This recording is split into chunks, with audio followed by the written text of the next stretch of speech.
I have this multi-category schedule showing families, types and counts. Walls are Revit system family, but I have some model-in-place families here. Let's rename some structural column families.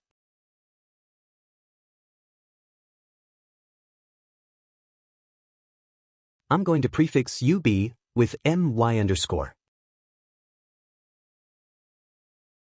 Hit run, and see that the family name's been updated. While we can't rename system families with this graph, we can rename model-in-place families. I'm going to prefix the model-in-place wall families with my_.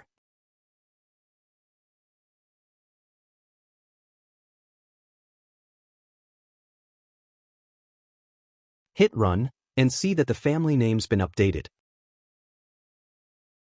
Let's do a quick graph walkthrough.